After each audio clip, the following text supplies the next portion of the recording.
എല്ലാവർക്കും പുതിയൊരു വീഡിയോയിലേക്ക് ഒരിക്കൽ കൂടി സ്വാഗതം. ഞാൻ കുറച്ച് മുമ്പ് ഒരു വീഡിയോ ചെയ്തിരുന്നു. ആ വീഡിയോയിൽ പറഞ്ഞതെന്ന് വെച്ചാൽ ഈ വണ്ടി എൻ്റെ പുറകിലിരിക്കുന്ന നമ്മുടെ വണ്ടി ഫ്യൂൽ ഫിൽറ്റർ വാർണിംഗ് ലൈറ്റ് വരുന്നുണ്ടായിരുന്നു. അപ്പോൾ ഞാൻ കുറേ വർക്ക്ഷോപ്പിലൊക്കെ കാണിച്ചിരുന്നു, പക്ഷേ അവർക്കൊന്നും കൃത്യമായിട്ട് കണ്ടുപിടിക്കാൻ പറ്റിയില്ല. പിന്നീട് യാദൃശ്ചികമായിട്ടാണ് നമ്മളത് ഫാൾട്ട് കണ്ടുപിടിച്ചത്. അപ്പോൾ ടാങ്കിൻ്റെ അകത്തുള്ള ഫിൽറ്റർ ചോക്കായിരുന്നു. ചോക്കല്ല, അത് കംപ്ലൈൻ്റ് ആയിരുന്നു. കംപ്ലൈൻറ്റ് എന്ന് വെച്ചാൽ ഞാൻ ആ ഫിൽറ്റർ കാണിച്ചത്. ഇതാണ് ആ ഫിൽറ്റർ, നമ്മൾ മുറിച്ച് കളഞ്ഞത്.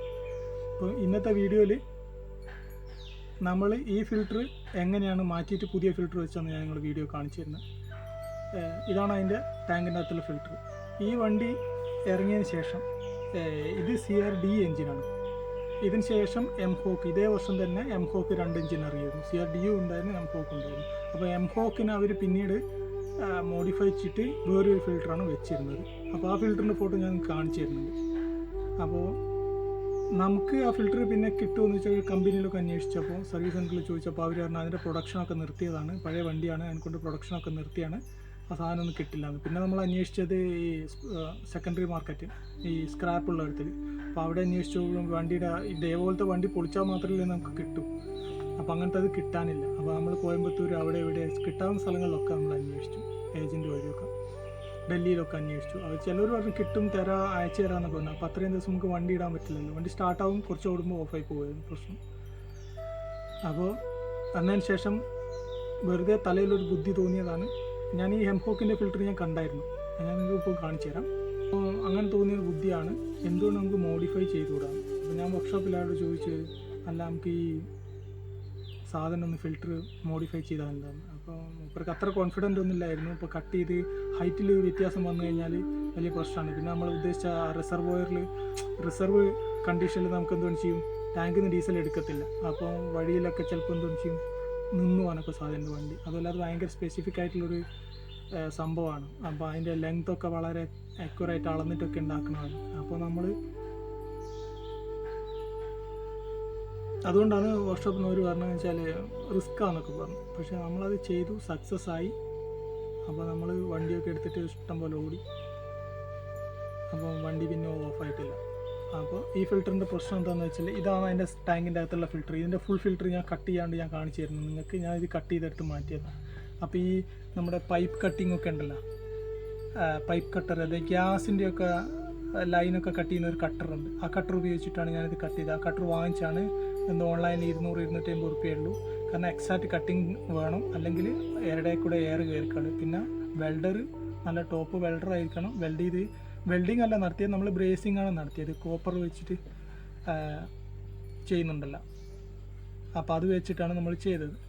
അപ്പോൾ കട്ടിങ് നിങ്ങൾക്ക് നോക്കിയാൽ കാണാൻ പറ്റും, എക്സാക്റ്റ് കട്ടിങ് ആണ്. കട്ടർ വെച്ചൊന്നും കട്ട് ചെയ്തല്ല, ആ പൈപ്പ് കട്ടർ വെച്ചിട്ട് കട്ട് ചെയ്തല്ല, അല്ലാതെ ബ്ലേഡൊന്നും വെച്ച് കട്ട് ചെയ്തതല്ല. അങ്ങോട്ടും ഇങ്ങോട്ടും ഒക്കെ വ്യത്യാസം ഉണ്ടാവില്ല. അപ്പോൾ ഇതിൻ്റെ പ്രോബ്ലംസ് എന്താ ഞാൻ കാണിച്ചു തരാം. ഇത് കണ്ട ഈ ഭാഗം, ഇത് ശരിക്കും ഇങ്ങനെ പൊങ്ങി നിൽക്കണം. ഇത് കുറച്ച് പൊങ്ങി ഇങ്ങോട്ട് പുറത്തോട്ട് തള്ളി നിൽക്കണം. ഇങ്ങനെ നിൽക്കണത് കാണുന്നില്ലേ? അപ്പോൾ ഇങ്ങനെ നിൽക്കണം. പക്ഷേ ഇതെന്താ പഠിച്ചതെന്ന് വെച്ചാൽ, ഇത് കംപ്ലൈൻ്റ് ആയതുകൊണ്ട് നിങ്ങൾ കാണുന്നത് നോക്കി ശരിക്കും കാണാൻ പറ്റും. ഇതങ്ങ് ഉള്ളോട്ട് കയറി പോകുന്നുണ്ട്. അപ്പോൾ ഡീസൽ ഇവിടെ ഈ സാധനം വന്നിട്ട് ഈ പൈപ്പ് ബ്ലോക്കായിട്ടാണ് ഡീസൽ ടാങ്കിൽ നിന്ന് വലിക്കാത്തത്. ഈ ഫിൽറ്ററൊക്കെ നല്ല രീതിയിൽ നമ്മൾ ക്ലീൻ ചെയ്താണ്, പക്ഷേ എന്താണെന്ന് വെച്ചാൽ ഈ ടാങ്കിൽ നിന്ന് എടുക്കുന്നില്ല.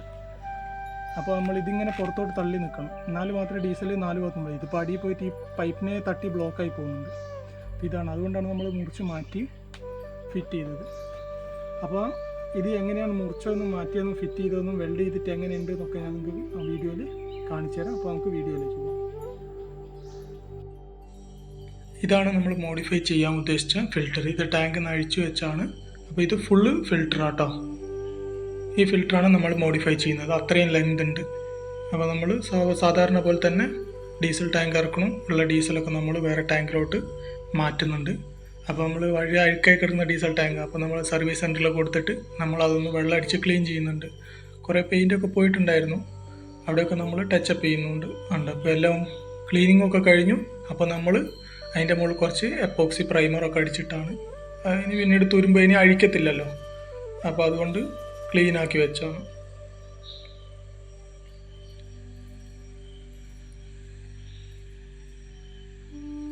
പിന്നെ ഇതാണ് പൈപ്പ് കട്ടർ കേട്ടോ, ചുമന്ന കളറിൽ കാണുന്നില്ലേ, അത് ഉപയോഗിച്ചിട്ടാണ് നമ്മൾ ആ ലെങ്ത് പൈപ്പ് കട്ട് ചെയ്യുന്നത്. ഇപ്പോൾ ഇതാണ് ഫിൽറ്റർ, എംഹോക്കിൻ്റെ സെയിം ഫിൽറ്ററാണത്.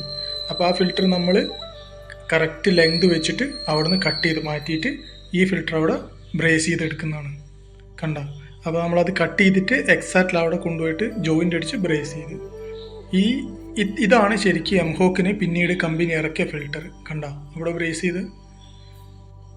അപ്പോൾ അത് കണ്ടതിന് കൊണ്ടാണ് അപ്പോൾ നമ്മൾ ആ രീതിയിലോട്ട് മാറ്റിയത്. ഇപ്പോൾ നമ്മുടെ വണ്ടിക്ക് നിലവിലുള്ള ഫിൽറ്റർ എന്ന് വെച്ചാൽ കിട്ടാനില്ലല്ലോ. കണ്ടോ, ഇപ്പോൾ കട്ട് ചെയ്ത് ബ്രേസ് ചെയ്തതിനിപ്പോൾ 2 ഫിൽറ്ററും കണ്ടില്ലേ, അത് പഴയതാണ് അപ്പുറം കട്ട് ചെയ്ത് കിടക്കുന്നത്. ഇപ്പോൾ ഉള്ളതാണ് ജോയിൻ്റ് അടിച്ചിട്ടുള്ളത്. ഇങ്ങനെയൊക്കെ ചെയ്യാം, അല്ലാണ്ട് വേറെ ഓപ്ഷനൊന്നും അതിൻ്റെ അകത്തില്ല. അല്ലെങ്കിൽ ഇപ്പോൾ വണ്ടി ഇപ്പോൾ സ്ക്രാപ്പ് ചെയ്യേണ്ടി വരും. നമ്മളതൊക്കെ ഫിറ്റ് ചെയ്തിട്ടുണ്ട്. രണ്ടാമത് നമ്മൾ ഏകദേശം ഒരു 100-150 കിലോമീറ്റർ നമ്മൾ വണ്ടി ഓടിച്ചു നോക്കിയിട്ടുണ്ട്. ഇതെല്ലാം കഴിഞ്ഞിട്ട് നല്ല ചുരം 17 കിലോമീറ്ററിൻ്റെ മുകളിൽ ഹിൽസ് കയറിയിട്ടുണ്ട്. എന്നിട്ടും വണ്ടി ഓഫായിട്ടില്ല. അപ്പോൾ വേറെ ഓപ്ഷൻ ഇല്ലാത്തതുകൊണ്ടാണ് നമ്മൾ ഇങ്ങനെയൊക്കെ ചെയ്തത്.